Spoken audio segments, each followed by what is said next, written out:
এই চৰকাৰী মাটিত নবহালে হয় আজি এই মানুহখিনি এনেকুৱা হাৰাশাস্তি বা এই অৱস্থা নহ'লহেঁতেন। আজি ইয়াৰ কাৰণে কংগ্ৰেছ দায়ী। এতিয়া কংগ্ৰেছে ভাবি আছে যে বিজেপিয়েতো মুছলমানে বিজেপিক ভোট নিদিয়ে, যিহেতু বিজেপিয়ে উচ্ছেদ কাৰ্য চলাই আছে, চাচা মামাৰ ভোট নালাগে বুলি কয়, মিয়া মানুহক চাপত ৰাখিব বুলি কৈ আছে। কংগ্ৰেছে ভাবি আছে যে ইয়াৰ ফাইদাটো আমি ল'ম, মুছলমানে ফ্ৰী ভোট দিব। মুছলমানে ইয়াৰ বিকল্প কংগ্ৰেছকো বাছি ল'ব বিচৰা নাই, মুছলমানে বিকল্প বিচাৰি আছে যে কংগ্ৰেছ বিজেপি বাদে আমি কেনেদৰে শক্তিশালী হ'ব পাৰোঁ। ৰাজনৈতিকভাৱে মুছলমানৰ শক্তিশালী নেতা বিচাৰি আছে, তেওঁলোকে নিজেও শক্তিশালী হ'ব বিচাৰি আছে। আজি চাওক চৰ অঞ্চলৰ মানুহবিলাক যেতিয়া নেকি নদীয়ে মাটিবোৰ আমাৰ এটা শ্লোগান আছে, একটাকে ৰাজ্য লাগে মুছলিম হিন্দু চাচ্ছে লাগে। ৰাষ্ট্ৰীয় ওলামা কাউন্সিলে কোনো বিভাজনৰ ৰাজনীতি নকৰে। ৰাষ্ট্ৰীয় ওলামা কাউন্সিলে সদায় সত্য আৰু নিষ্ঠাবান ৰাজনীতিকৰ প্ৰতীক হৈছে ৰাষ্ট্ৰীয় ওলামা কাউন্সিল। আৰু আমাৰ ইয়াত আৰু হিন্দু মুছলমানৰ কোনো কথা নহয়, য'তে যাৰ ওপৰত অত্যাচাৰ হৈছে, জুলুম হৈছে, মজলুমৰ লগত RUC দল সদায় খাৰা হৈছে।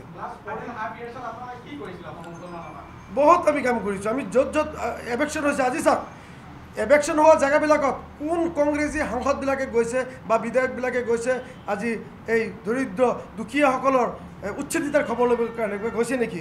আমি নিজে গৈছোঁ। আমি দিছপুৰৰ পৰা দিল্লীলৈকে আমি প্ৰতিবাদ কৰিছোঁ।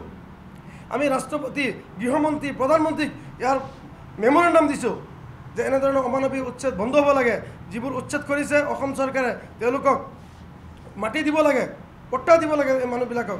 আজি এই মানুহবিলাকক এতিয়া চৰকাৰে যিটো প্ৰচেষ্টা হাতত লৈছে যে উচ্ছেদিতা ভোটাৰ লিষ্টৰ পৰা নাম কাটি দিয়াৰ যিটো প্ৰচেষ্টা হাতত লৈছে, যেনেদৰে মুখ্যমন্ত্ৰী ডাঙৰীয়াই কৈ আছে, এইটো কেতিয়াও মানি ল'ব পৰা কথা নহয়।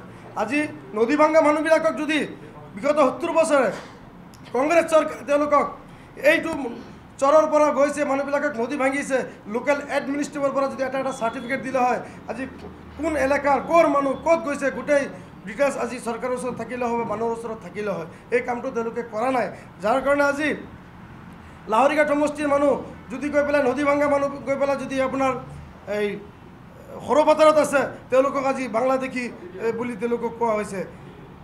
আজি বীৰ সিং জৰুৱা, বিলাসীপাৰা, ধুবুৰী মানুহ যদি গৈ পেলাই ক'ৰবাত ডিমাপুৰত গৈ আছে, অৰুণাচলত গৈ আছে, নদী ভাংগা মানুহ জেগা নাই, সেই মানুহবিলাকক আজি বাংলাদেশী বিদেশী বুলি প্ৰতাৰণা কৰা হৈ আছে। এতিয়া তাৰ কাৰণে দায়ী কংগ্ৰেছ।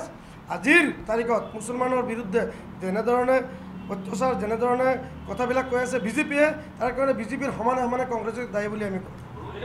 নাই আৰু দল আছে, আৰু অসমত দল আছে। খালি কংগ্ৰেছ বা UDF বা বিজেপি AJP নহয়, অসমত প্ৰায় আপোনাৰ 60-70টা দল আছে।